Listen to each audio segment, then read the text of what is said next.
ada banyak konten-konten bonsai, tapi bonsai yang sudah jadi ya. Tetapi jarang sekali membahas tentang bagaimana cara membuat bonsai. Dan saya melihat di situ ada peluang saya bisa berkontribusi. Nah, ini yang saya maksudkan buat teman-teman ya, mudah-mudahan video ini bermanfaat dan memberi motivasi ya untuk pebonsai pemula atau baru dunia bonsai.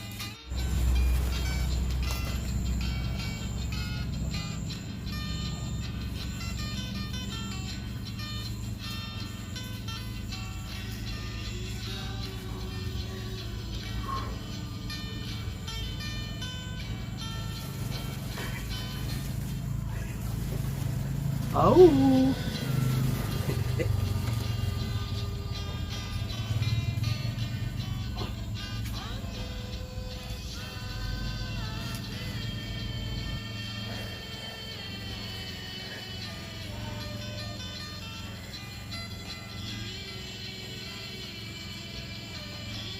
Oke teman-teman, selamat berjumpa kembali di Bian Bonsai. Hari ini saya masih beraktivitas di sini. Saya boleh mengatakan hutan ya, karena memang sudah rimbun seperti hutan. Ini pohon sancang ini saya tanam di tahun 2011. Berarti sekarang 2023. Berarti sudah 14 tahun ya. Saya tidak pernah membayangkan akan mempunyai pohon sancang seperti ini. Jujur saja saya sebagai pecinta bonsai itu sangat menikmati ya dengan hutan ini. Karena ya bagi seorang penyuka bonsai pasti banyak berangan-angan ya tentang pohon sancang ini. Mau dia jadikan apa begitu kira-kira, atau planningnya untuk apa, mau gaya formal, informal, selenting atau keringkilan. Tapi yang jelas begini teman-teman, pohon ini sebetulnya sudah mengalami 2 kali tahapan hidup ya. Karena dulu saya waktu pertama ngeground itu adalah bonsai jadi. Bonsai jadi saya beli harga 750.000 ya, ukuran small. Karena pada saat itu 2011 itu masih di Papua ini sangat langka. Singkat ceritanya saground saya tanam, saya lepas potnya, nanti bisa dilihat bagian bawahnya ya seperti apa dulunya, ada gambarannya. Jadi dulu itu bercabang 3 ya, grouping ya, dalam bentuk grouping. Nah kemudian setelah saground tumbuh kurang lebih sekitar 2 meteran, itu subur sekali, jadi kayak bikin bongkor gitu ya. Jadi dari awal saya sebutkan ini sudah mengalami 3 kali masa hidup, dan yang terakhir alhamdulillah bisa sampai besar. Karena ceritanya dulu sekitar umur 6 bulanan itu sudah rimbun. Jadi karena tempat ini adalah tempat untuk kegiatan di samping rumah ya, untuk kegiatan keluarga. Dan suatu hari saya pulang kerja, saya lihat tanaman sancang saya sudah hilang,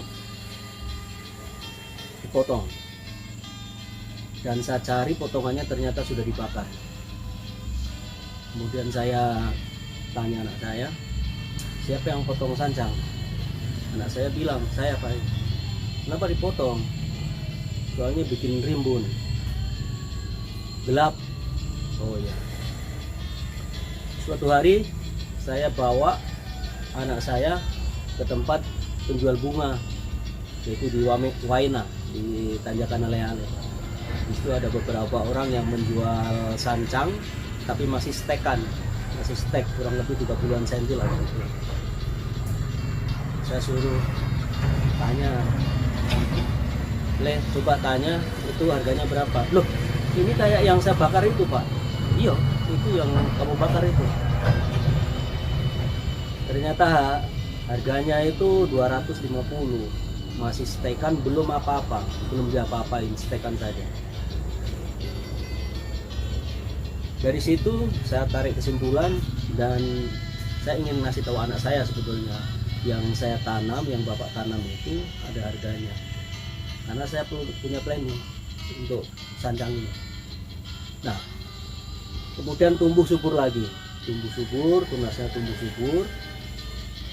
Suatu saat dipotong lagi. Sayangnya saya tidak cerita kepada keluarga, saya hanya komunikasi dengan anak saya. Nah, suatu saat juga sama, istri saya pangkas, katanya biar terang. Ya, itulah yang saya sebutkan tadi, sudah 2 kali masa hampir, kalau mungkin untungnya tidak dibakar ya, kalau umpamanya dibakar di tunggaknya ya selesai sudah. Begitu teman-teman ceritanya pohon sancang ini. Jadi sudah berumur 14 tahun dan sudah sudah besar dan bisa untuk naik-naik saya seperti ini ya.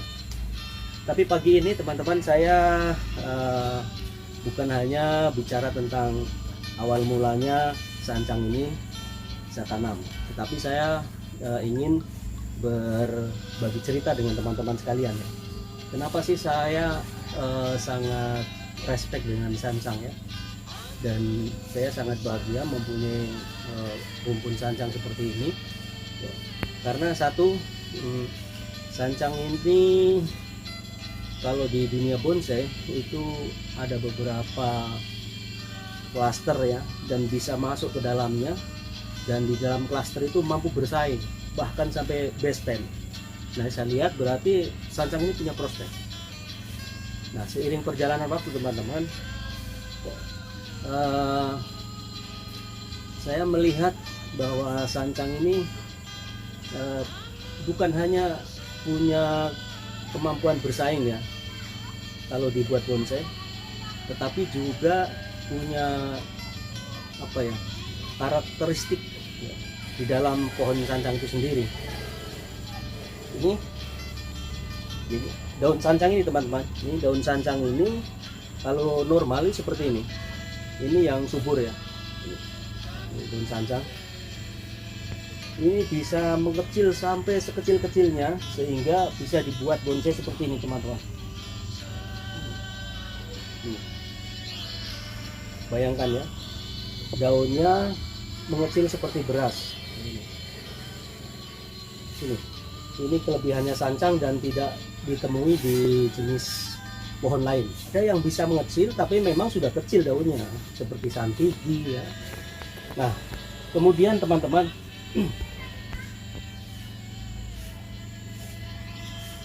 pagi ini saya ingin berbincang-bincang tentang bonsai yang sangat fleksibel ya. Ini teman-teman, ini sebuah bonsai tapi ini belum jadi. Jadi sancang itu bisa dibuat bonsai dalam bentuk big size atau ukuran besar, yang sangat besar pun bisa, dan bisa juga dibuat dalam bentuk yang sekecil-kecilnya dan kecil sekali, paling kecil. Nah, seperti ini. Ini kelebihannya dari pohon sancang teman-teman. Nah, karena pagi hari ini saya ingin membicarakan tentang sancang sebagai bahan bonsai dengan ukuran yang sangat kecil, terkecil ya. Ini adalah ukuran sito, dan saya akan berbagi cerita ya tentang bagaimana cara membuat bonsai sito dari bahan sancang. Ayo kita saksikan videonya berikut ini.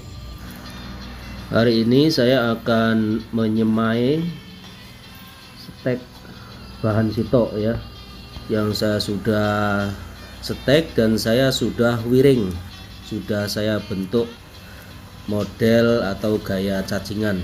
Saya menggunakan 3 campuran media tanam ini ya, yaitu tanah subur, kompos atau pupuk kandang, dan kokopit. Ini saya masukkan ke dalam polybag ini ya. Ini polybag ini ukurannya 50 x 40. Nah, ini mudah-mudahan nanti akan mempercepat pertumbuhan dari bahan sito yang saya programkan ya, dari bahan stek sancang yang sudah saya wiring teman-teman. Saya ratakan dulu dan sedikit dipadatkan, tapi jangan terlalu padat ya. Ya sedang-sedang saja seperti itu. Kemudian selanjutnya saya akan menyemai di semai atau di deder ya. Jadi semai atau deder istilah Jawa ini adalah penanaman kedua setelah stek.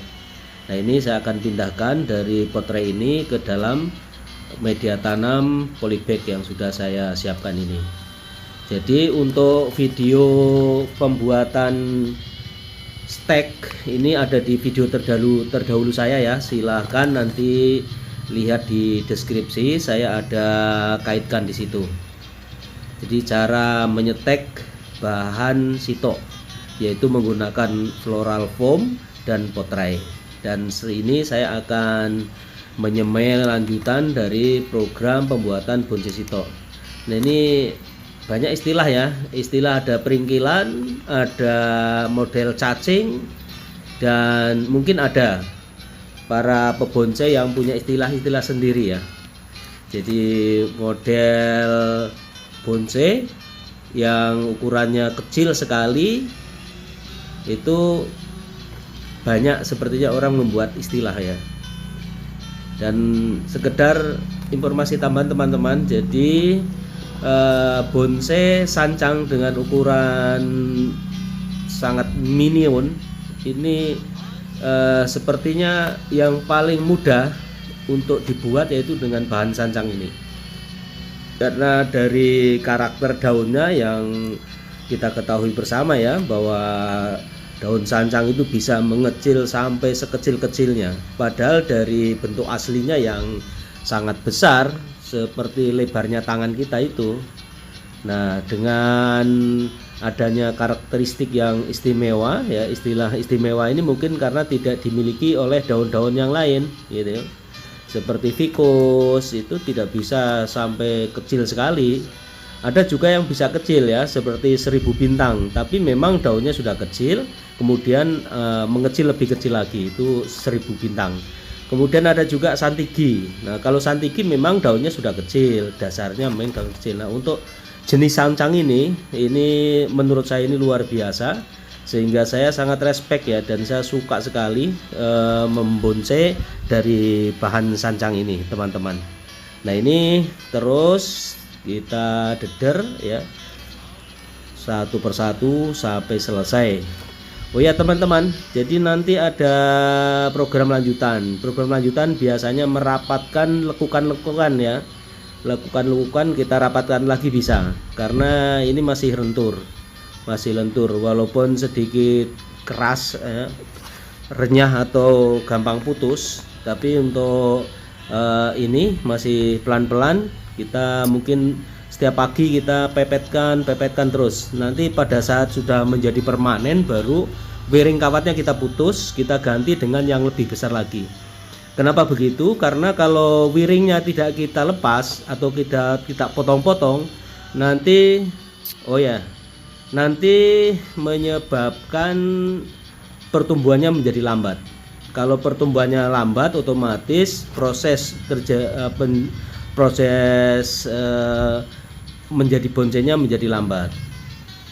Jadi nanti kalau sudah mulai tertanam ya wiringnya atau ditelan oleh kambium, nanti segera kita lepas ya, boleh dengan cara menggunting atau memotong atau juga melepaskan. Baru kita ganti lagi dengan wiring yang lebih besar supaya konstruksi yang kita inginkan seperti waktu awal kita membuat, jadi tidak ada perubahan. Seperti itu teman-teman. Ini sekedar sharing, mungkin juga ada teman-teman yang mungkin ada cara lain, silahkan ya komen ya.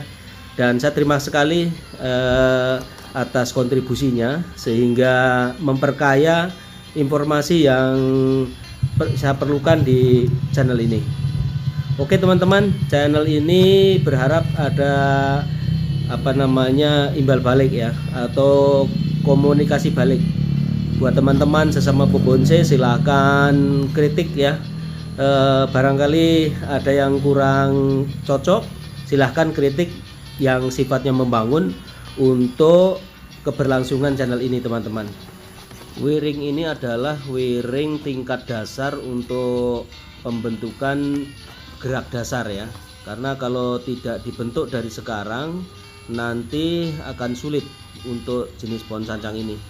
Setelah semaian ini membesar atau lebih besar lagi, nanti akan disape dengan menggunakan pot atau polybag yang lebih besar teman-teman. Begitulah ya videonya, dimana tahapan-tahapan saya memulai mendeder atau menyemai. Penyemaian itu adalah tanam kedua setelah di stek. Jadi setelah di stek baru disemai di polybag tadi ya. Oke teman-teman, sampai di sini dulu. Mudah-mudahan video ini bermanfaat dan memberi informasi positif tentunya. Dan buat teman-teman yang sudah subscribe, like, dan komen, saya ucapkan terima kasih.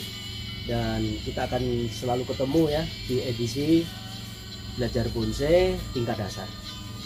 Oh ya teman-teman, saya membuat video tutorial tentang bonsai ini karena saya melihat ada celah di situ.